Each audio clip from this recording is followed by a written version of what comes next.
Irmãos, graça e paz do Senhor Jesus Cristo. 1 de Pedro. 1 de Pedro, capítulo 3, versículo do 8 a o 12. Eu vou ler todos esses versículos, no entanto, nós vamos começar a estudar do 9 a o 12, porque eu gastei bastante tempo no versículo 8, olhando os 5 adjetivos, e esses 5 adjetivos eles estão encapsulados na pessoa de Cristo, com essas virtudes cristãs que devem permear a nossa vida. 1 de Pedro, todos encontraram? Diz assim a palavra de Deus: quanto ao mais, tenham o mesmo modo de pensar, sejam compassivos, amem-se fraternalmente, sejam misericordiosos e humildes. Não retribuam mal com mal, nem insulto com insulto. Ao contrário, bendigam, pois para isso vocês foram chamados, para receberem bênção por herança. Pois quem quiser amar a vida e ver dias felizes, guarde a sua língua do mal e os seus lábios da falsidade. Afaste-se do mal e faça o bem. Busque a paz com perseverança, porque os olhos do Senhor estão sobre os justos, e os seus ouvidos estão atentos à sua oração. Mas o rosto do Senhor volta-se contra os que praticam o mal. Irmãos, semana passada nós olhamos esse texto e analisamos como é que o cristão, que o regenerado, aquele que realmente nasceu de novo, não é aquele que é gospel, mas aquele que realmente nasceu de novo, como é que ele age diante da injustiça? Injustiça sem causa, sem merecimento. Como é que eu reajo diante da covardia, da maldade que me acometeu? E essa maldade que me acometeu não foi fruto do que eu semeei. Porque o próprio Pedro vai dizer o seguinte: olha, se você está pagando um preço pelo mal que você cometeu, Pedro diz, olha, não tem nenhuma glória nisso aí. Não tem nenhuma glória. Agora Pedro diz assim: se vocês são maltratados por causa da fé, e acusados e caluniados, e vocês retribuam esse mal com bem, Pedro diz, olha, vocês são bem-aventurados. Nós vimos nos versos 8, e eu trabalhei cada um desses adjetivos. Eu trabalhei, tem o mesmo modo de pensar, e eu trabalhei aqui a questão da unidade e uniformidade. Eu trabalhei a questão do ser compassivos ou ser misericordioso. A questão de amor fraternal. A questão da humildade. Trabalhando a semântica até do termo humildade. Porque, irmãos, a primeira epístola de Pedro, ela foi redigida num contexto de perseguição. Num contexto de sofrimento. De sofrimento injusto, de acusações injustas. Nero, quando tocou fogo em Roma, por exemplo, a quem foi que ele atribuiu aquele incêndio? Aos cristãos. Dos 14 bairros, 10, a chama lambeu todos. E ele disse, olha, é culpa dos cristãos. E ali começou o massacre. Então, desde o versículo 4c, desde esse versículo agora que nós estamos vendo, até o 4:6, o tema é a perseguição aos cristãos. E Pedro vai mostrar aqui que os cristãos são repetidamente instados a sofrer por amor da justiça. São instados a, na realidade, não revidar o mal com o mal. Porque, irmãos, olha, veja, revidar o bem, que fizeram o bem a mim, e a paga que eu dou a esse bem é o mal, então isso é diabólico, isso é satânico. O bem que me faz, eu pago com o mal, satânico. Agora, pagar o mal na mesma moeda, isso é típico da natureza humana, pecadora, perversa. Agora, irmãos, pagar o mal que me fizeram com o bem, aí isso é divino. E esse texto que nós vamos ver hoje à noite vai mostrar que nós não devemos pagar o mal com o mal, e sim pagar o mal com o bem. Bendizer aqueles que nos faz o mal é uma coisa, irmão, contraintuitiva e paradoxal. E o que é na fé cristã que não é, meu irmão? O tempo todo os ensinamentos cristãos, eles não são racionais, eles são contraintuitivos. Eu não estou dizendo que a fé cristã ela é irracional. Pelo contrário, a fé cristã é suprarracional, ela vai além da razão. E é contraintuitivo, vai contra os nossos instintos, essa ideia de... A pessoa diz assim, ó, ficar calado diante da humildade já não basta não, diante da calúnia que me faz, só não basta eu ficar calado não, agora eu tenho que bendizer. É isso que o texto diz, irmãos. Como cristãos, nós somos chamados a fazer o bem aos outros em vez de prejudicá-los e abençoar em vez de amaldiçoá-los. Deus recompensa esse tipo de comportamento. E aí eu quero começar vendo com vocês o versos 9. E aí para pegar o fio da meada, como diz no ditado popular. Vamos ver os versos 9. Porque os versos 8 eu gastei bastante tempo nele semana passada. Versos 9. Não retribuam mal com mal, nem insulto com insulto. Ao contrário, bendigam, pois para isso vocês foram chamados, para receber por bênção herança. O versos 9 nos diz que, ao invés de responder à maldade com maldade que nos é feita, Pedro destaca aqui nos versos 9 que nós, cristãos, fomos chamados para bendizermos o próximo. Irmãos, às vezes a gente não para raciocinar no que está sendo ensinado. Às vezes você está aqui, tem que fazer bem. Irmão, você não tem noção do como é isso na prática. E se Cristo estabeleceu, irmãos, esse exemplo para não revidar com os insultos, ele estabeleceu. Isso é de forma bem clara, ele deixa. E ele nos alerta, Jesus nunca dourou a pílula, ele disse, olha, se o mundo nos perseguiu, vai perseguir a vocês também. Porque o servo não é maior do que o seu Senhor. E em Pedro 2,21, ele vai dizer que nós somos chamados para isso. Só é ler Pedro 2,21. Diz assim, olha, 2,21 daqui de Pedro. Para isso vocês foram chamados, pois também Cristo sofreu no lugar de vocês, deixando o exemplo para que sigam os seus passos. E nós somos chamados para quê? O versos 20 diz, pois que vantagem há em suportar açoites recebidos por terem cometido mal? Mas se vocês suportam o sofrimento por terem feito bem, isso é louvável diante de Deus. Paulo aos Romanos, no capítulo 12, versos, não precisa abrir, verso 17, ele fala sobre isso também. Então nós somos chamados a ser bênção, irmãos. Quando nós somos injuriados, nós somos chamados a bendizer. O cristão, irmãos, entenda bem.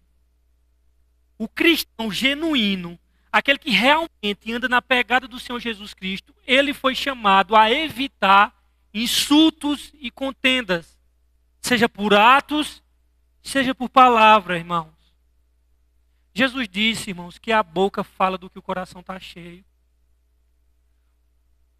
E eu digo, os dedos tecla e poste nas redes sociais o que o coração está cheio também, irmãos. Tenha muito cuidado, irmãos, do que você posta. Porque o que você posta, muitas vezes, anuncia o que está no seu coração. E o texto vai mostrar que em vez de pagarem mal por mal na mesma moeda, os cristãos, os remidos, devem pagar o mal com o bem. Em vez de responder às afrontas com injúria, nós devemos abençoar os inimigos e bendizer a Deus, mesmo se nós estamos sofrendo. Os apóstolos ouviram de Jesus: amai os vossos inimigos, no Sermão do Monte. O curioso é que Jesus disse aos discípulos: vocês ouviram o que foi dito, amai os vossos, amai os vossos, aliás, amai o próximo, odiai o vosso inimigo, ele diz no Sermão do Monte. Eu, porém, vos digo, amai os vossos inimigos. Eu, porém, vos digo. Então, o Jesus diz, amai os vossos inimigos e orai por ele, lá em Mateus 5, 44. E Paulo diz, não torneis mal por mal, e nem injúria por injúria. Então, irmãos, as perseguições que os cristãos vêm sofrer aqui na terra, o texto vai dizer que isso nos enriquece diante de Deus, quando esse sofrimento ele é suportado sob a submissão do Senhor Jesus Cristo. E tem muito cristão, irmãos, hoje em dia, que se dizem cristãos, mas se você olha para o caráter dele, esse caráter não acompanha. Eu sei que todos nós estamos em estado de construção. Todo discípulo de Cristo, eu tenho essa consciência de que todo discípulo de Cristo, ele é um ser inacabado.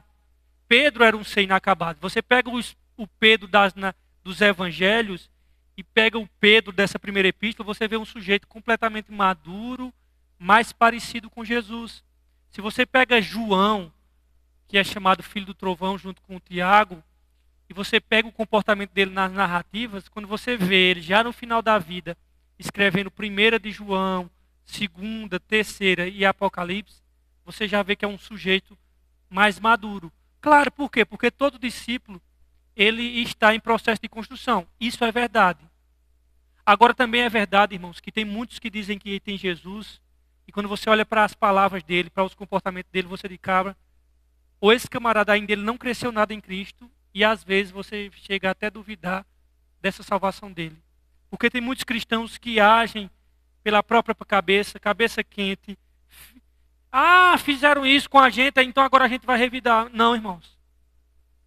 Querido, então é melhor você seguir o Estado Islâmico. Se você quiser odiar, se você quiser confrontar, se você quiser maltratar, meu querido, deixe de ser discípulo de Jesus, porque a proposta não é essa. Eu aconselho você a sair daqui e se converter à jihad islâmica, você se converter a ir lá para a faixa de Gaza, a adquirir o islamismo. Outra coisa, mas ser discípulo de Jesus, querido, não dá. Porque a palavra de Deus nos diz, em Mateus 5, 43 e 44, no ouviste o que foi dito, amarás o teu próximo e odiarás o teu inimigo. Eu, porém, vos digo, amai os vossos inimigos e orai pelos que vos perseguem. Então, a pergunta é, você está pronto para abençoar o teu inimigo e orar pelos que vos perseguem, para aqueles que te insultam? Irmãos, eu estou dizendo isso aqui e você pode estar dizendo assim, não, Rafael, ele deve ser a 4ª pessoa, o secretário da Trindade, e eu sou um patamar. Não, irmãos, não. Eu estou pregando aqui isso para mim também, porque não é fácil. As maiores tentações que particularmente eu tenho que lidar na vida é a tentação de não retribuir o mal com o mal, de não ser deixado de ser vencido pelo ódio. E não é fácil. Mas quem disse que aqui está dizendo que isso é fácil? Está dizendo que é possível, porque Jesus nos capacita para isso. Mas saiba que você não está junto, porque isso eu sei que não é fácil, irmãos. Como disse C.S. Lewis, é mais fácil falar de perdão do que perdoar. Eu sei. Mas eu sei também que a Bíblia não trabalha com quimera e nem com utopia e nem com miragem. Isso é possível por conta do Espírito Santo que habita em nós. está pronto para buscar e se esforçar para ter paz e a fazer a paz com aqueles que nos perseguem? Você tem feito um esforço para andar em paz com aquele que vos persegue? Irmãos, tem crente que não faz esforço nem para andar em paz com comunhão de outras irmãs, com outros irmãos. Quanto mais seu que persegue. Tem irmãos que ele não faz o mínimo esforço para ter comunhão com os outros. Irmãos, viu? Para ter esforço com os irmãos. Não é nem para ter esforço com o inimigo dele. Quanto mais com os irmãos. E a pergunta é, se você está disposto a isso, você é bem-aventurado. Porque você foi transformado por Deus. Porque Ele te alcançou. Eu quero justiça no mundo. Eu sei, meu irmão, que se você tem fome e sede por justiça, eu quero dizer que eu também tenho. Mas eu sei que a minha justiça, a minha revolta, ela não opera justiça. Eu tenho, irmãos, sede por justiça. Só que um dia, a fome e sede por justiça, ela não nos vai faltar. Sabe por quê? Porque o Senhor Jesus nos vai fartar de aquela fome que nós temos, por fome e sede por justiça, um dia nós seremos fartos de justiça, porque Ele vai fazer isso. Não somos nós. É Jesus que nos vai fartar disso. Nós somos bem-aventurados porque Jesus disse, quando nós somos pacificadores. Nós vivemos numa sociedade tão diabólica que aqueles que são pacificadores, sabe o que é que eles são chamados? De isentão. É claro que tem assuntos que, de fato, não tem como... Irmãos, não adianta. Essa ideia também de ir no centro, de dizer assim, eu sou bem, eu quero englobar todo mundo, e todo mundo tem que ser englobado. Isso tem que ser muito inocente, irmãos. Eu estou vendo agora os progressistas querendo incluir os pessoal lá da Palestina. Os pessoal palestinos já mataram um, porque está com a bandeira do LGBT. Irmãos, isso é o cara ser muito idiota, achar que vai dar para abarcar todos os sistemas juntos. Não dá, brother. Não dá. O próprio que quis abarcar eles foi morto, porque estava com a bandeira do LGBT. Então, essa é uma inocência idiota. Porque não dá, gente. Mas a verdade é que nós, no que depender de nós devemos ter paz com todos os homens. É isso que Paulo diz aos romanos. Nós seremos perseguidos por causa da justiça. Mas o reino de Deus é nosso, irmãos. E nessa peregrinação, nós seremos injuriados, nós seremos perseguidos. Às vezes nós estamos num contexto de um país que, graças a Deus, permite a liberdade religiosa de todo mundo.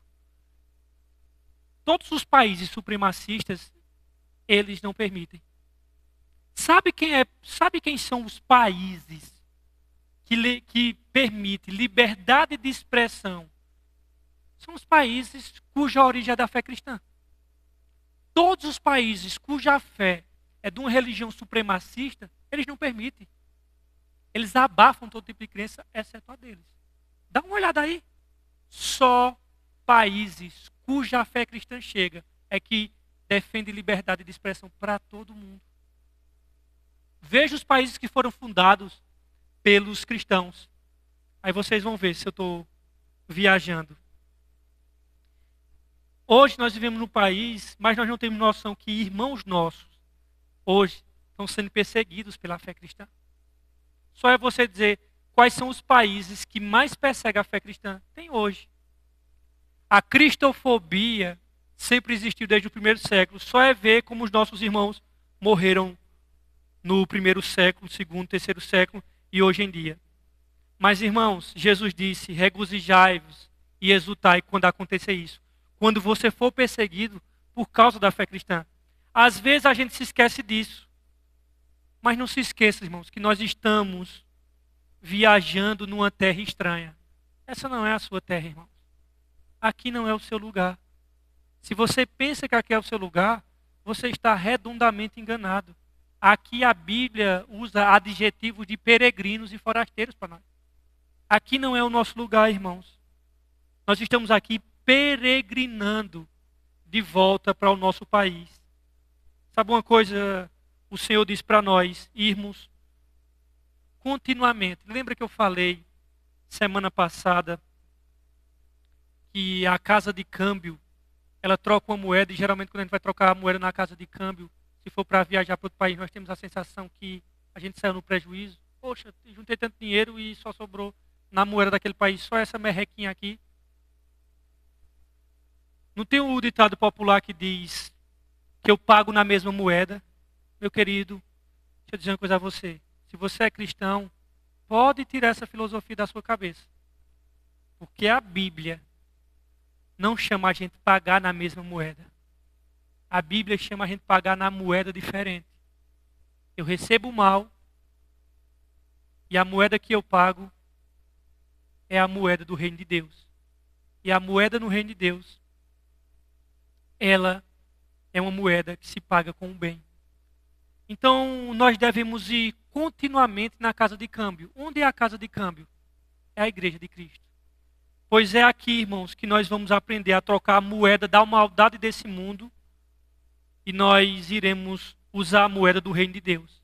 É aqui que nós aprendemos, irmãos, a pagar o bem àqueles que fizeram o mal. Não é lá fora não, irmãos. Lá fora, tu vai aprender que tu deve dar um boi para não entrar numa briga e dar uma boiada para não sair dela. É lá fora que tu vai aprender que, olha, eu sou bom, mas se pisar no meu calo, é reticência. É lá fora que o mundo vai te ensinar. Agora aqui na casa de câmbio, na casa de Deus, nós somos instados e exortados e ensinados a pagar o mal que nos fizeram com o bem. Porque é de Jesus que nós estamos aprendendo. Não é de um guru, não é de um coach.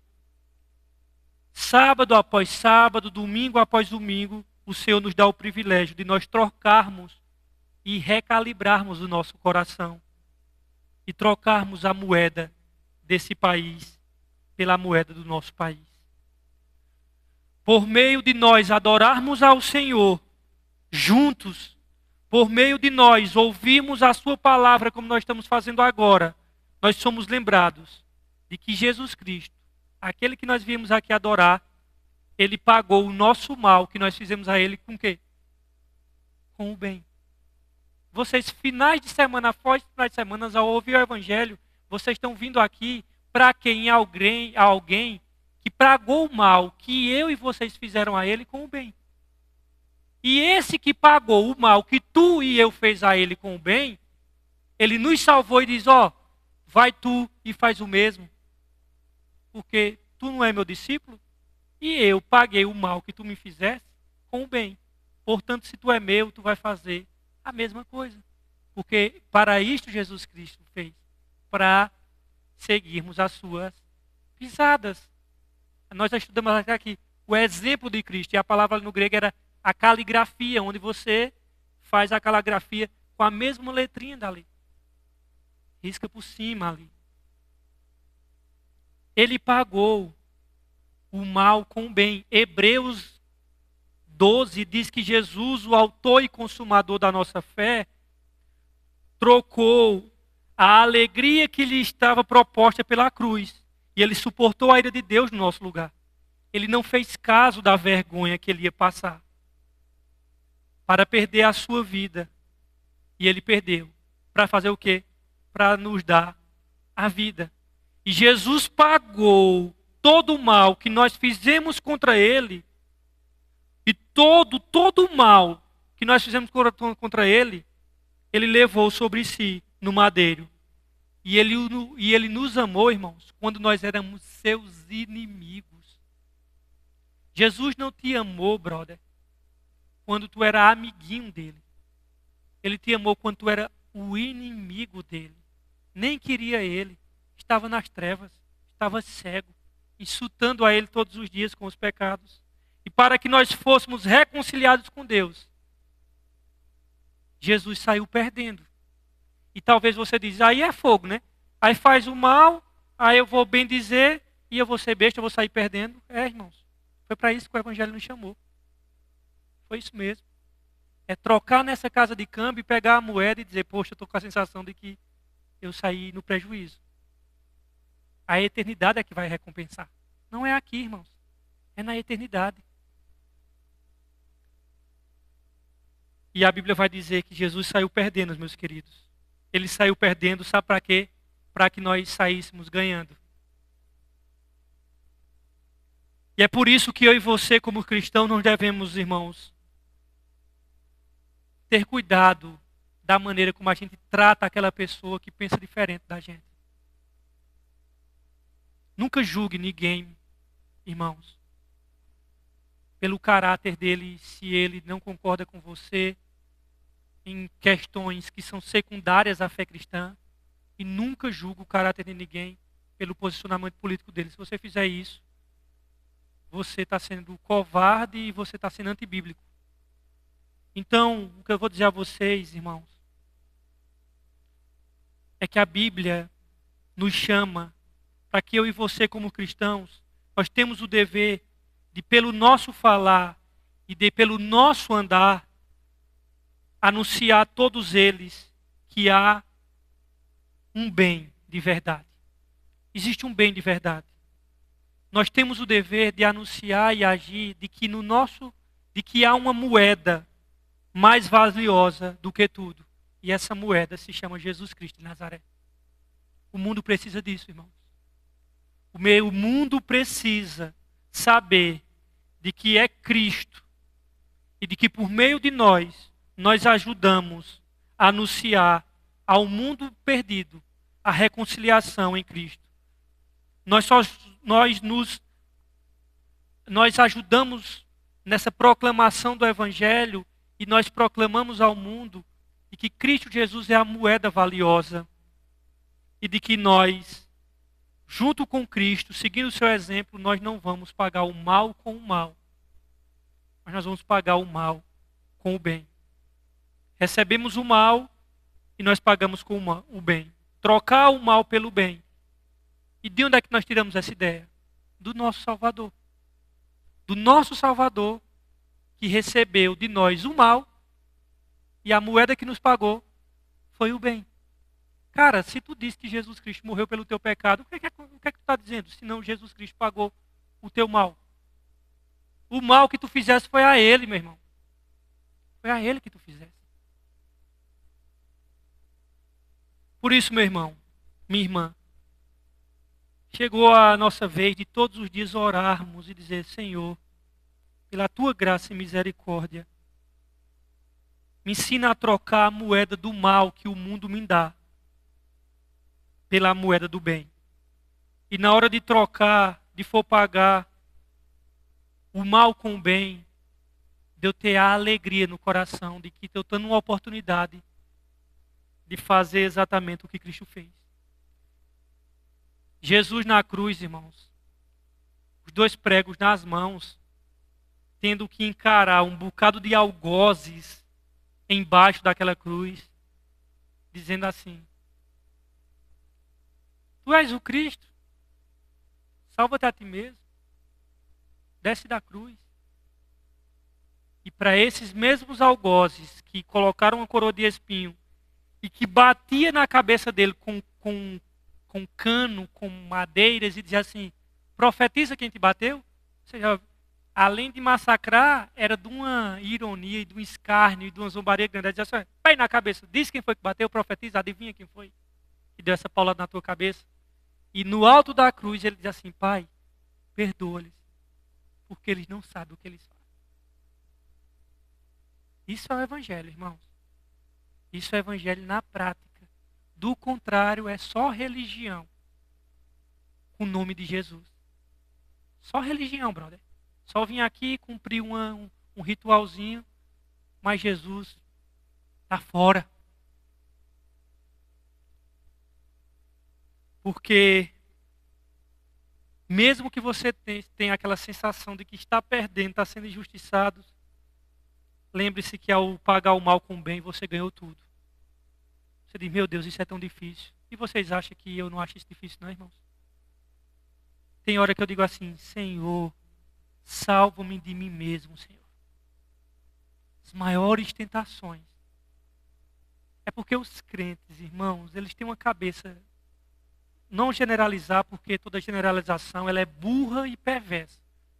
Mas a maioria de nós, irmãos, nós temos uma cabeça tão pequena, tão burrinha, que eu garanto que se eu chegasse aqui e não dissesse nada a vocês, dissesse: irmãos, ore por mim, meus irmãos. que a tentação está tão grande. Se não for 100%, 99%, dizia, ele deve estar doido pela uma mulher que está tentando ele. Era assim a cabeça. Porque a gente só pensa nessa cabeça. Só assim.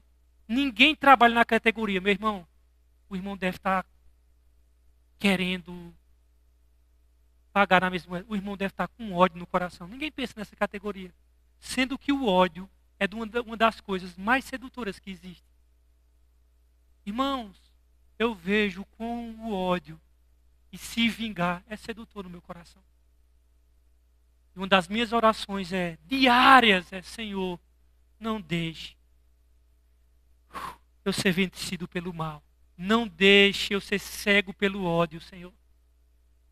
Não permita que o ódio me vença. E sabe quando é que o ódio me vence? É quando eu passo a odiar. Versos 10 a 12, que nós não concluímos semana passada.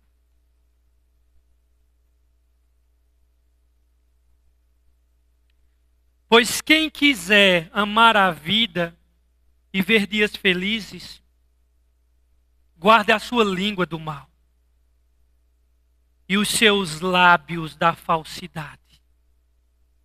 Queridos irmãos, nesse trecho dos versos 10 ao 12 de nossa passagem, o apóstolo Pedro, ele irá fundamentar suas exortações com uma passagem muito apropriada. Dos versos 10 ao 12, isso é uma citação do Salmo 34, verso 16, versos 12 a 16. O que Pedro fez foi dar Ctrl+C e Ctrl+V nos Salmos 34, versos 12 a 16.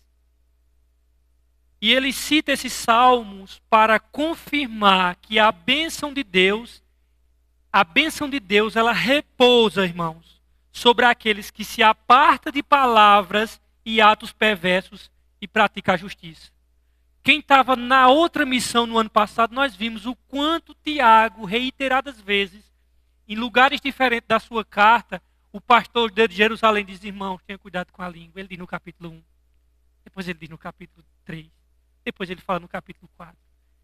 Várias vezes com a língua. E Pedro também ratifica aqui que a bênção de Deus, ela pousa sobre aqueles que apartam de palavras e atos perversos e praticam a justiça. Em essência, o primeiro versículo dessa passagem, que é o versículo 10 que eu acabei de ler, diz que aquele que deseja desfrutar a vida ao máximo e ter dias felizes, deve abster-se de falar mal e dolosamente. O alvo, irmãos, ao ser alvo de insultos e mentiras, não deve pagar na mesma moeda. Quando Jesus afirmou em João 12, 25, não precisa abrir, que não devemos amar a nossa vida, porque quem amar a sua vida vai perdê-la. Quando ele diz aquilo, ele estava se referindo a nós vivermos para nós mesmos. Não é isso que o mundo vai? O que é que o mundo diz? Poxa, vou viver para Cristo nada. Eu vou viver para mim mesmo, porque eles acham que viver para Cristo é perder a vida deles. E eles não entendem que, ao querer preservar a sua vida, eles estão perdendo. E ao buscar fazer a sua vontade, eles estão perdendo a vida.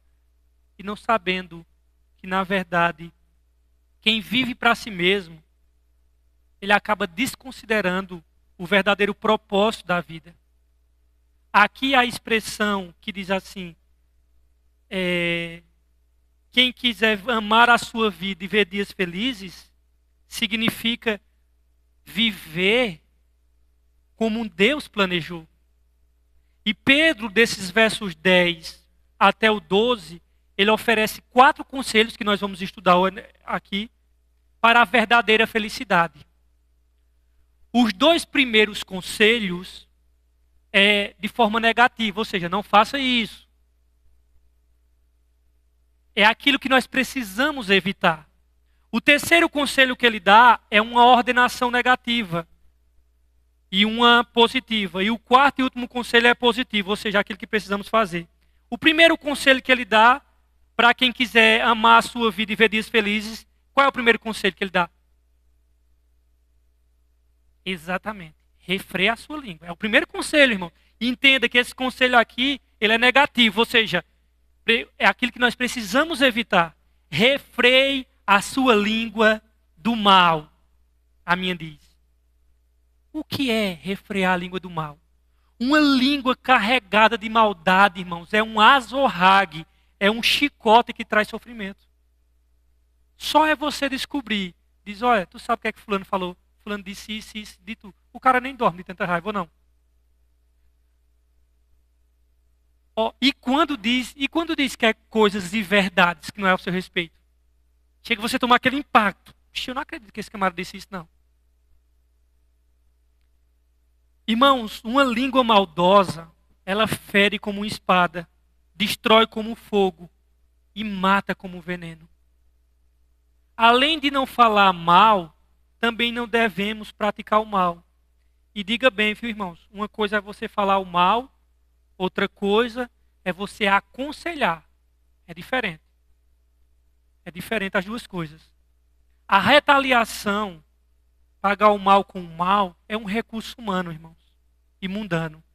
E serve apenas para intensificar o conflito. O cristão deve pagar o mal com o bem. Ela não está aqui, por isso que eu vou falar dela, né? Para ela não se exaltar. Mas vocês podem fazer um test drive. Pode formar um grupo de 5 pessoas de um lado e 5 pessoas do outro. E faça um teste com a irmã Rilva. Chega em Rilva e diz, Rilva, olha, fulano de tal da igreja é assim, assim, assim. Sabe o que é que ela vai dizer? Tá certo, benção, vamos orar. Aí você chega, bota outra pessoa e diz a mesma coisa. Eu digo sem pestanejar, irmãos. Pode fazer isso com Rilva. Qualquer teste aqui. Escolha qualquer um irmão da igreja e diga assim, Rilva, tu não sabe aquele irmão assim. Sabe o que é que ela vai dizer? Tá certo, minha bênção, vamos orar. É um exemplo, irmãos. É um exemplo, a irmã Rilva. E a única maneira, irmãos, o cristão não pode pagar o mal com o mal e promover a paz e suportar a afronta com mansidão. Irmãos, entenda bem. Diante das calúnias, do ódio, não se combate fogo com fogo. Eu vi nessa política passada fogo querendo ser combatido com fogo. E agora eu estou vendo esse conflito lá na Palestina, as pessoas querendo combater fogo com fogo. Não entenderam nada do Evangelho. Não entenderam nada.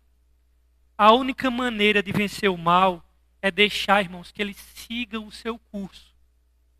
Sem encontrar resistência que procura. O mal, ele gosta de encontrar resistência. Tinha um filme que eu assisti em 2018, que esse camarada, ele começou a combater um exército de sequestradores africanos que mataram a filha dele. E ele começou a combater essa injustiça matando todos os sequestradores e aquela quadrilha. E no final, né, ele matou um monte de gente. Aí o filme diz assim, mas se fosse com seu filho, você não faria o mesmo? Vê que coisa tentadora para a pessoa dizer, eu fazia o mesmo, eu matava todo mundo. Claro, porque é a perspectiva do mundo. É claro, irmãos, que isso é muito sedutor. Mas lembre-se que o nosso pai sacrificou o seu filho. E o seu filho morreu para salvar um bando de bandidos que eram como que somos nós. A única maneira de vencer o mal é deixar que ele siga o seu curso, sem encontrar a resistência que ele procura. A resistência ao mal apenas gera mais maldade e alimenta o fogo. Todas as pessoas que disseram assim, eu vou combater o mal, sabe o que é que elas fizeram? Se encheram de ódio no coração e pularam na mesma lama. Não é assim que briga com o mal. Ninguém combate trevas com trevas, ninguém combate ódio com ódio, ninguém combate fogo com fogo. Ao não se deparar com nenhuma oposição, com nenhum obstáculo e com nenhuma resistência, mas apenas com a paciência perseverante, o mal perde a força. E por fim, ele vai encontrar um adversário muito superior. Mas sabe por que a gente tem muita começa a se contorcer para não devolver na moeda porque nós somos maus. Você quer saber o quanto você é mau? Comece a se esforçar para você ver o bem, fazer o bem. Aí você vai ver o quanto você é mau. Comece a se esforçar para não falar mal de ninguém. Comece diante das injustiças, você dizer, eu vou pagar com o bem. Você vai ver o trabalho que está. Aí você vai ver. O homem só sabe quanto ele é mau quando ele decide agora começar a fazer o bem, a praticar isso. Aí você vai ver. Por exemplo, se eu tiver... C.S. Lewis diz uma coisa interessante no livro Cristianismo Puro e Simples. Ele diz, olha, se um homem estiver deitado no chão, deitado, e tiver uma forte ventania, ele não vai perceber o quanto essa ventania é forte. Agora, deixa ele levantar e vir aqueles tornados que tem lá nos Estados Unidos. Ele vai ver o vento jogando ele para trás. Nós só vamos ver e perceber o quanto nós somos maus quando nós tentarmos praticar o bem. Aí você vai ver que tudo se contorce aqui dentro. Sabe por que a gente não sabe o quanto a gente é mau? Porque a gente devolve na mesma moeda, porque a gente não refreia a língua. Então a gente não tem a sensação de que nós somos maus, porque nós estamos praticando a maldade. Agora, começa a tentar combater o mal de maneira resiliente, paciente, deixando que ele siga o seu fluxo. Vocês vão ver o quanto a gente tem que ir para o joelho no chão e dizer, Senhor, tem misericórdia de mim, porque, Senhor, a minha vontade é de arrancar a cabeça. É dizer isso na cara de Deus, irmão, sem hipocrisia. Senhor, o meu coração está odiando. Irmãos, eu estou aqui na frente pela graça de Deus. Pela graça de Deus. Mas eu já recebi acusações diabólicas. Diabólicas. E eu tenho a consciência que eu não fiz. De irmãos em Cristo. E que se eu contasse a vocês dizer assim, é inacreditável. Acho que eu já compartilhei com o Magno uma vez. O que foi o assunto. E você olhar assim para a pessoa na igreja e dizer assim, isso é uma desgraça. Porque se a pessoa dissesse uma coisa que pelo menos deu para perceber, mas você vê que foi uma coisa assim, vindo do inferno mesmo, irmão. Então assim, e você vê o quanto aquilo contorce você por dentro, porque você sabe que você está certo, que você não fez nada dentro de Deus. E você diz, Senhor, o meu coração está com ódio. Aí Pedro diz assim, guarde a sua língua do mal. E afaste os seus lábios de quê, irmãos? Da falsidade. A de vocês diz, afaste os seus lábios da falsidade. A minha diz assim, não fale com dolo, né? Ou fala engano, como a de Soraya diz. Falar dolosamente, irmãos, o engano é esconder atrás das palavras macias uma intenção implacável. É dizer uma coisa e sentir outra. Dizer uma coisa e sentir outra. Irmãos, é bajular com a língua na frente e depois, olha, apunhalar traiçoeiramente pelas costas. E abrindo um parênteses aqui, já que o tema aqui é fazer o bem, já que o tema é pagar o mal que foi feito com a moeda do bem, eu quero aqui abrir um parênteses e puxar aqui para a temática do perdão. Porque eu vejo isso muito comum no nosso meio e até no mundo. O mundo sem Cristo. E eu acredito que o que eu vou citar agora, eu acredito que todos vocês ouviram. Já alguma vez, principalmente por parte dos incrédulos. É que diz assim, olhe, não adianta eu dizer que eu perdoei essa pessoa porque eu não estou sentindo no meu coração que eu perdoei ela. Então não adianta eu perdoar se meu coração não está sentindo isso, né? Então é hipocrisia. Vocês já escutaram isso? Alguém escutou ou só foi eu que já escutei isso? Já assim, não adianta eu dizer que perdoa ela se eu não estou sentindo isso por dentro. Vocês já escutaram isso? Já escutaram, né? Então isso é hipocrisia. Irmão, não é. As pessoas não entendem. Hipocrisia não é eu fazer uma coisa que vai de encontro aos meus sentimentos. Porque, irmão, se fosse isso, ninguém perdoava ninguém, não. Porque minha vontade é arrancar a cabeça de quem fala mal de mim.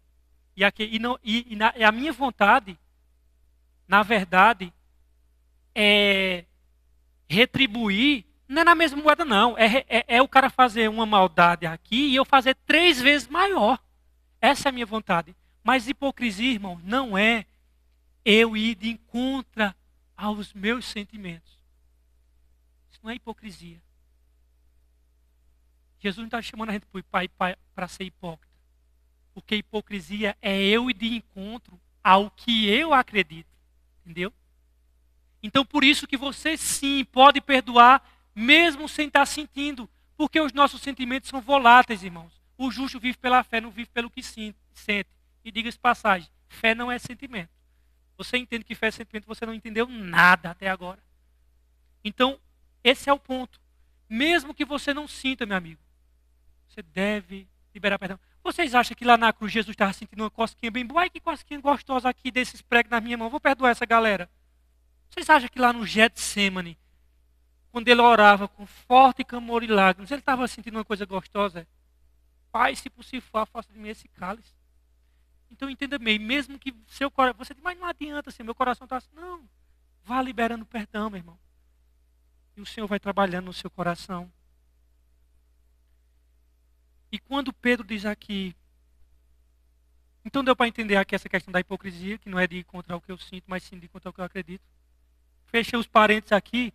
Quando Pedro fala aqui, os lábios da falsidade, o mal específico aqui que Pedro tem visto aqui é o engano. E nós sabemos quem é o pai da mentira, o pai do engano. É Satanás.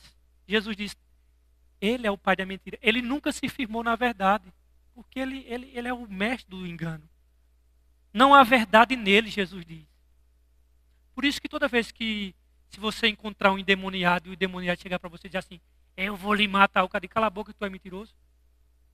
Eu vou destruir sua vida, eu fico com medo, não, ele é mentiroso.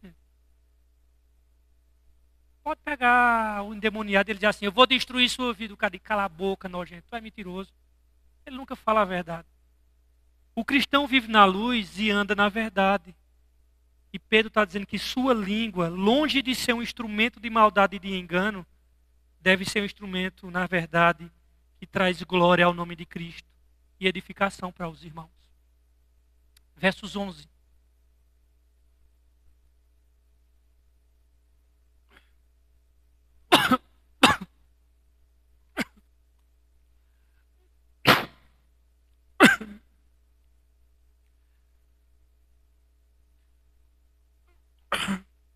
Afaste-se do mal e faça o bem. Busque a paz com perseverança. Aparte-se do bem, aparte-se do mal e pratique o bem. Irmãos, por que que Pedro diz aos cristãos, meu irmão, aparte-se do mal e apegue-se ao bem? Ninguém pode ser feliz nessa vida no território da maldade. Irmãos, ninguém é feliz sendo maldoso. Mesmo que ele faça a maldade ao outro, aquilo não vai tornar ele feliz. Onde a maldade habita, a felicidade, ela arruma as malas e vai embora. Uma pessoa verdadeiramente feliz é uma pessoa que se dedica à prática do bem. Porque todas as vezes, quando nós fazemos o bem ao próximo, nós nos sentimos bem. Dá aquela sensação boa. Sabe por quê? Porque a fé, ela se alimenta do bem. A fé se alimenta da generosidade. Então, todas as vezes que nós praticamos o bem, às vezes, por exemplo, a gente sai para evangelizar e volta bem feliz. Mais feliz do que a pessoa que foi evangelizada. Às vezes você socorre alguém que está padecendo necessidade. E você volta bem. Sabe por que você volta bem? Porque a fé, ela se alimenta do bem. Assim como os demônios se alimentam de ódio, e as trevas se alimentam de ódio, a fé cristã, a gasolina, o combustível que a mantém é o bem praticado. O bem alimenta a nossa fé. O Senhor, o texto diz que aprova aqueles que agem com justiça. Ele, usando a linguagem antropomórfica, diz: os olhos do Senhor estão sobre o justo. Ou seja, o Senhor aprova aqueles que agem com justiça. E Ele está atento, o texto diz, à sua oração, ou seja, à sua súplica. É evidente que o Senhor ouve as orações de todo o seu povo, mas defende de forma especial aqueles que sofrem por amor a Cristo, sem pagar o mal com o mal.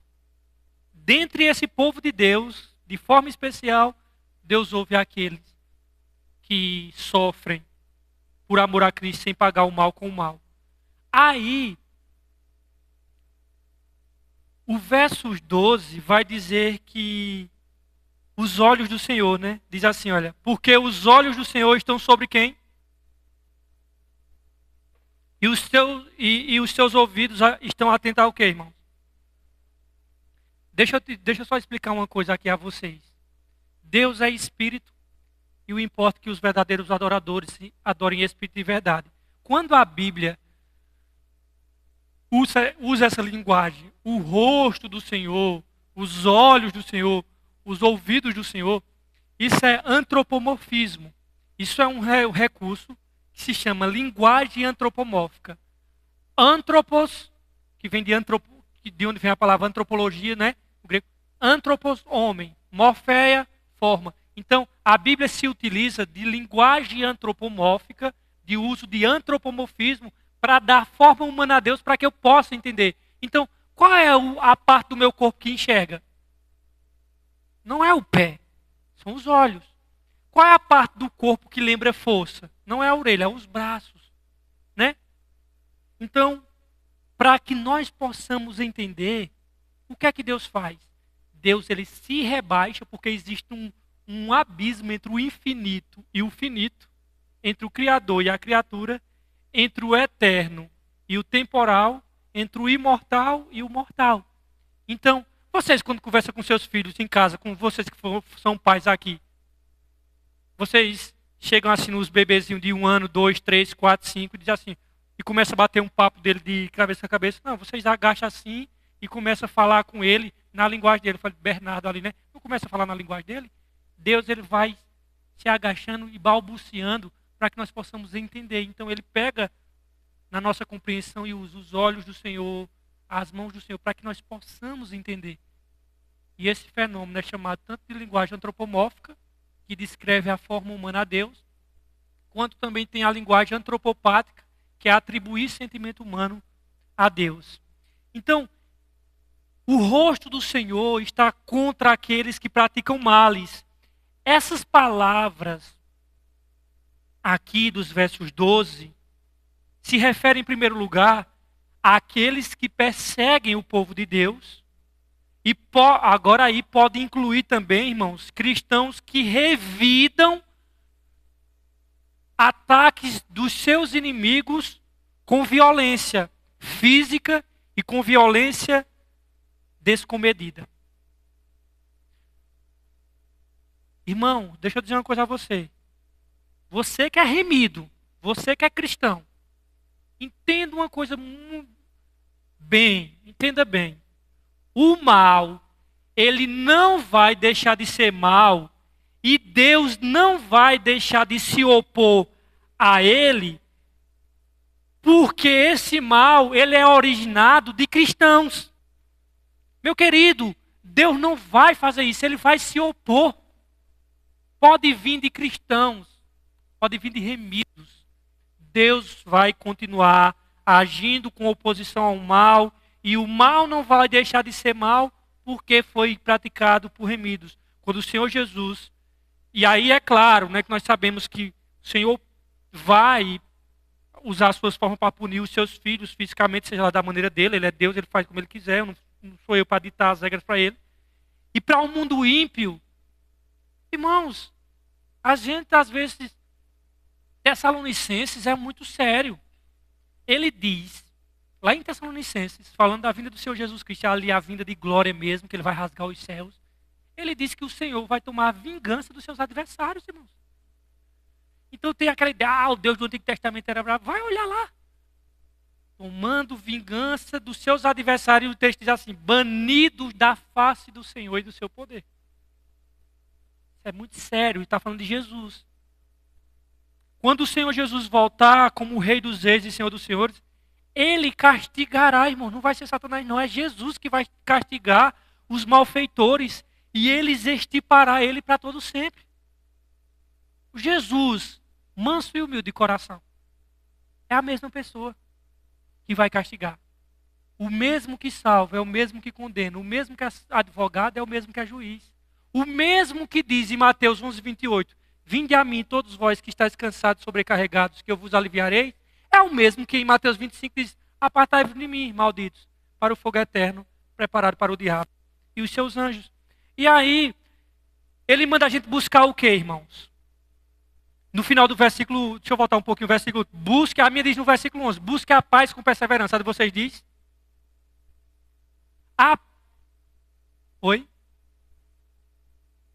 E busque a paz e siga, né? A minha diz assim, busque a paz com perseverança. A paz não é automática, irmãos. A não ser se for a paz com Deus, né? Mas isso é outra história. É o relacionamento. A paz com Deus vem na justificação. Mas essa paz que ele está falando aqui é nesse contexto aqui dos relacionamentos humanos. A paz, ela precisa, irmão, ser buscada. Precisamos nos esforçar, empenhar-nos até alcançá-la. E é essa paz aqui horizontalmente. Paulo diz aos romanos, no que depender de vocês, tem paz com todos os homens. A palavra de Deus nos exorta repetidamente a vivermos em paz com todos, porque Jesus, ele é o príncipe da paz. E por fim, nos versos 12, ele diz que os ouvidos do Senhor estão atentos às nossas orações, não é, irmãos? Uma igreja, uma comunidade como essa, e todas as comunidades que se reúnem em nome de Jesus, precisa entender que Deus está atento, irmãos, às nossas orações. Deus vê, irmãos. Deus ouve. Nossa causa não está despercebida.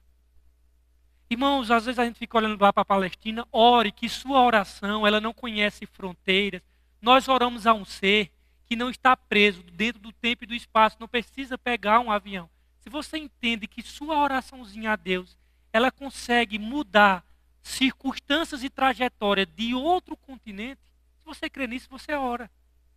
Você vê o bombardeio e ó, Pai. Quando Deus, lá em Apocalipse, entra com intervenção na terra, vê o que é que o texto de Apocalipse diz? Que quando Deus derramou a sua taça, estava cheio de incenso. Apocalipse explica o que era a taça cheia de incenso. Diz que a taça cheia de incensos era a oração de quem? Dos santos. Os santos encheram a oração de Deus e quando Deus derrama a taça, ele derrama com intervenção. Irmãos, quando nós oramos, há intervenção e Deus responde no tempo dele, da forma dele. Mas as nossas orações não são desapercebidas aos olhos daquele que todas as coisas sonda. Aqueles, porém, que se entregam à prática da maldade, e vocês veem isso, é ligar a televisão, eles terão de enfrentar a ira do Todo-Poderoso. Eles vão enfrentar, irmãos.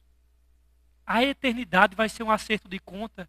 Deus não vai acertar conta com o mundo assim, vamos tu, não. Ele vai chegar e dizer, agora acabou a palhaçada, eu vou pôr fim. Quem vai pôr fim ao mal e ao malvado, à perversidade e ao perverso? É Deus.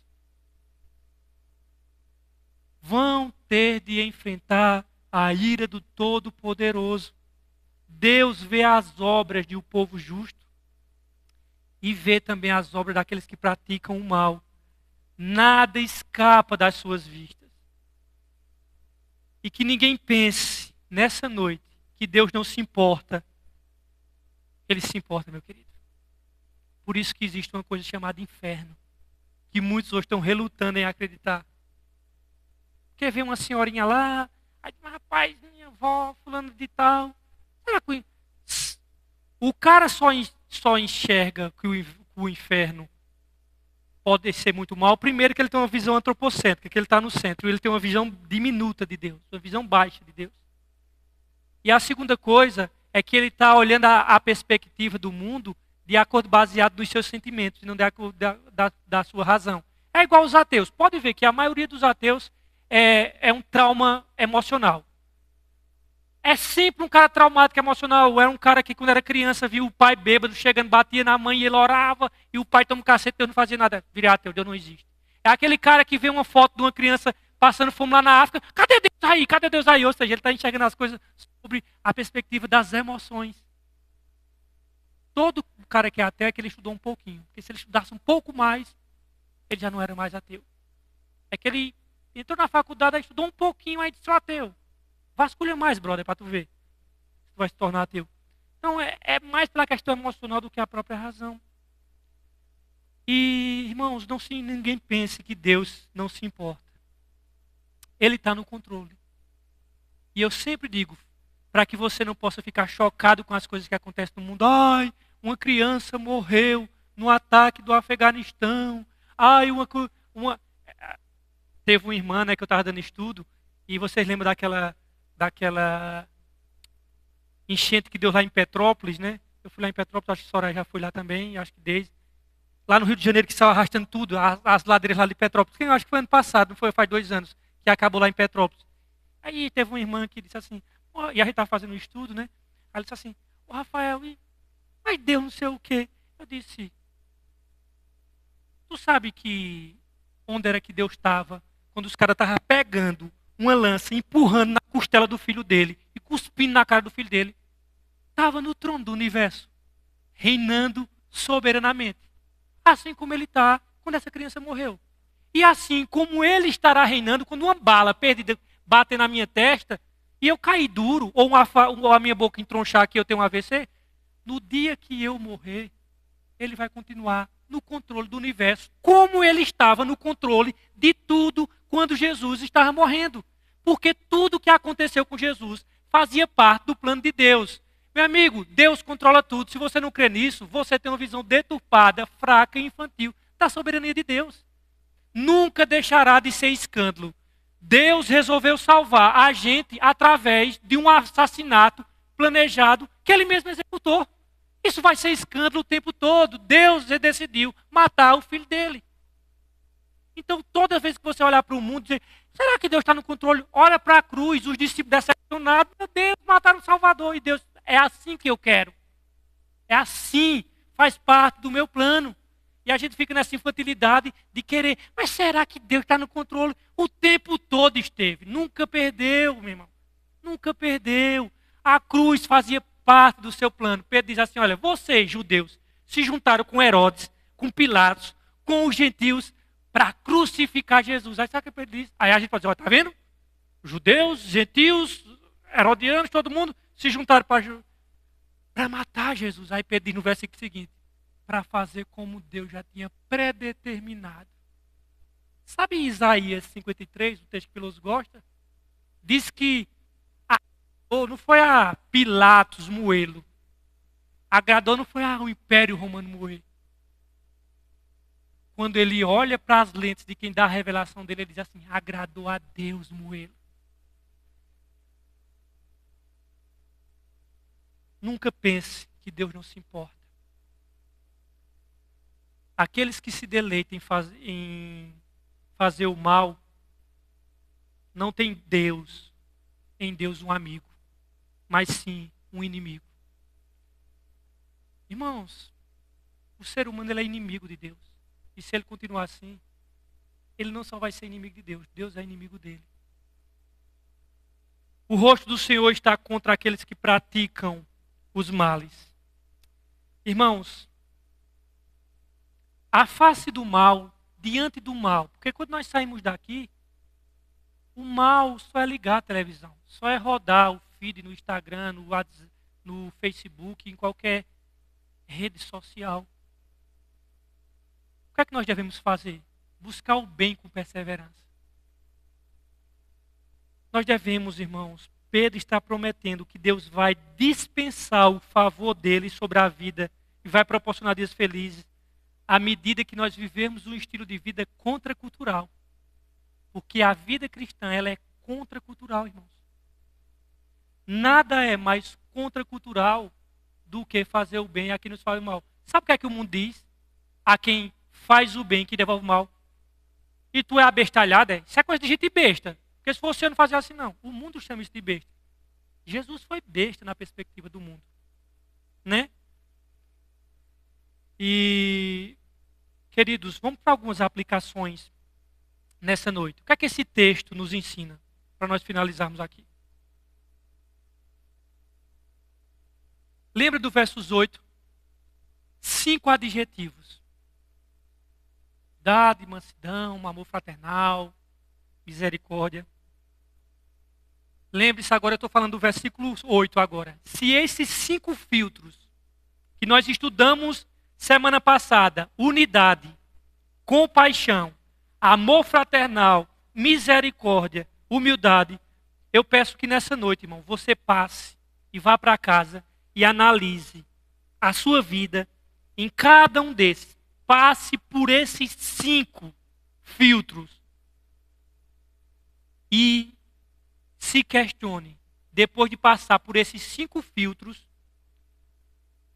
como é que anda você?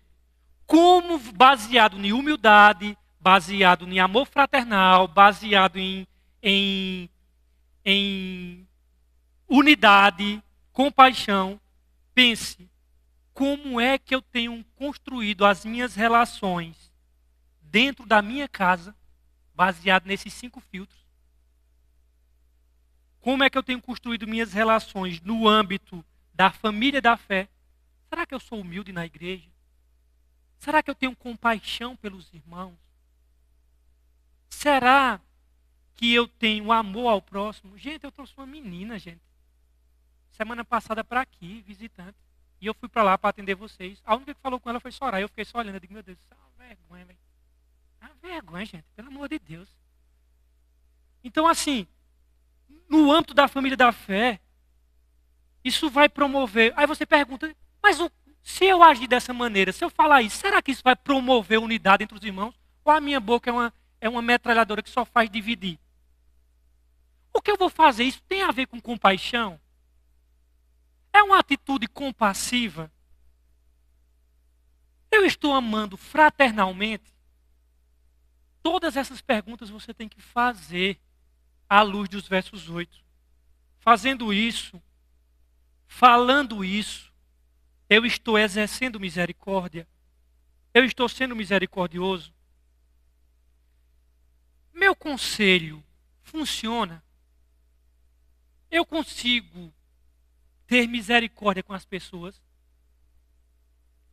Eu estou sendo humilde nas minhas relações? Lembra do humilde, humus, né? Eu estou usando as minhas prerrogativas para isso? Porque, irmão, Jesus fez isso. Todos os adjetivos mencionados no versos 8 estão encapsulados no caráter de Jesus. E Jesus ele nunca negou que era Senhor. Quando ele lavou os pés dos discípulos, ele disse, vocês me chamam Senhor e Mestre. E dizeis bem, porque eu sou. Se eu sendo Senhor e Mestre lavei os pés de vocês, vocês devem lavar os pés um do outro. Então Jesus nunca negou aos seus discípulos que era Senhor. No entanto, ele nunca usou as prerrogativas divinas para ser servido.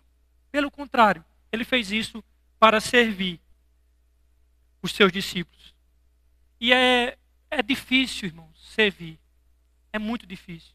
Nós temos uma visão de sentar aqui e ser servido. Alguém tem que limpar a igreja, alguém tem que fazer alguma coisa. A gente pensa que é assim, é os anjos que fazem isso. Não entende a dimensão. Aí chega aqui e senta e vai embora. Irmão, sirva, brother. E quem está no serviço do reino de Deus, ele sabe os desafios. Então, essas são as 5 virtudes. Aprendemos nesse texto que perdoar não é uma opção, é um dever do cristão, é imperativo. Não é um dever legal, é um mandamento. Em outras palavras, nós fomos alcançados pelo Evangelho, somos habilitados e comissionados a perdoar. Nós não temos nenhum impedimento de perdoar quantas vezes for, inclusive por causa que o nosso coração já foi perdoado. Porque, irmão, se você for olhar na prática, o que é a vida cristã na prática? A vida cristã na prática é eu repetir o que Jesus Cristo fez em mim. Quem ama, quem foi amado, ama. Quem recebeu misericórdia, derrama misericórdia. Quem foi perdoado, perdoa. Está entendendo como é a lógica? A lógica é essa. Eu derramo no próximo o que o Evangelho fez comigo. Eu fui amado, portanto eu amo. Fui perdoado, portanto eu perdoo. Eu fui recebido, acolhido, portanto eu acolho. Eu fui agraciado, eu derramo graça. É assim que o Evangelho funciona. Sermos salvos da graça significa que temos uma fonte capacitadora de perdão. E o texto nos ensinou que perdão não é apenas o nosso chamado, mas é a nossa bem-aventurança. Jesus diz, bem-aventurados vocês são, se praticardes isso. E a nossa identidade deve ser uma identidade de pacificadores. E se você quer ser semelhante a Deus e ter marca do Filho de Deus, comece a amar os seus inimigos. Porque Jesus diz assim, olha, o sol se levanta sobre justos e injustos e a chuva, sabe, sobre maus e bons. Ele diz assim, olha, se vocês amam os inimigos de vocês, porque é assim que quem faz? O vosso Pai Celestial. Quer se assemelhar a Deus, comece a amar o inimigo. O sol não bate na fazenda do crente e deixa de bater e fazer fotossíntese na planta do fazendeiro ateu. Não, bate em todo mundo. E a chuva é sobre todos. É verdade, irmãos, que essa vida ela não é livre de aflições e de ofensas. Por isso precisamos crescer no entendimento do perdão. Deus, me ensina a perdoar, meu Deus. E na disposição de não revidar as ofensas, meu Senhor. Lá no sertão, a mulher disse assim, muito romana, né? Ela disse assim, muito apegada, tal, aquela coisa bem religiosa. E ela disse, eu não consigo perdoar. Eu digo, você crê no Pai Nosso? Creio. Eu digo, então você está lendo a sua própria condenação. Porque você diz assim, Senhor, Pai Nosso, perdoar-nos como nós temos perdoado aos nossos devedores. A mulher ficou mais branca do que essa parede. E você não tem feito isso. Então, queridos, nós não podemos nutrir corrupções na compreensão, na prática de perdoar dívidas. Se julgamos que esse é um assunto difícil de entender, ele é mais difícil, irmãos, é de praticar. E eu estou com vocês nessa luta, irmãos. Não é fácil. Eu digo, Senhor do céu. Tem hora que eu digo assim, eu queria pelo menos que meus braços fossem de outra religião, para a pessoa dar um murrinho, né? Assim. Mas eu sei que, como eu falei semana passada, Jesus coloca a gente no nosso colo para amestrar esse bicho que existe na gente. E nós devemos crescer, irmãos, na prática do bem. Então, para fechar essa noite, vamos tentar esses 5 desafios, irmãos. Viver unidade em um tempo de divisão. Primeiro desafio. Vamos tentar viver unidade no tempo de divisão. O desafio de viver compaixão no tempo de falta de empatia. O desafio de viver em amor fraternal no tempo de individualismo. O desafio de viver a misericórdia no tempo de mérito. E o desafio de viver a humildade em tempo de orgulho. Isso é desafio, irmãos. Para isso, irmãos, a gente vai ter que pagar um alto preço. Não o preço da nossa redenção, porque ele já foi pago. Mas um preço de nos assemelharmos a Cristo na prática do bem. No altíssimo preço, porque não é fácil. Mas eu só vou a me dispor a pagar esse alto preço para amar à medida que de redescobrir o preço que Jesus pagou para me amar. Para amar e para que Deus pudesse abençoar a minha vida. Ele pagou um alto preço. Então a gente paga o alto preço no sentido de amar. Lembre-se, rapaz, eu tenho que pagar o bem com o mal. Lembre-se, você adora alguém que pagou o mal que tu fez a ele com o bem. Nunca esqueça disso. Então o desafio é esse. unidade em tempo de divisão, viver a compaixão no tempo de falta de empatia, viver o amor fraternal no tempo de individualismo, viver a misericórdia no tempo de mérito e o desafio de viver a humildade em um tempo de orgulho. Irmãos, que Deus nos abençoe. Isso vai levar a vida toda.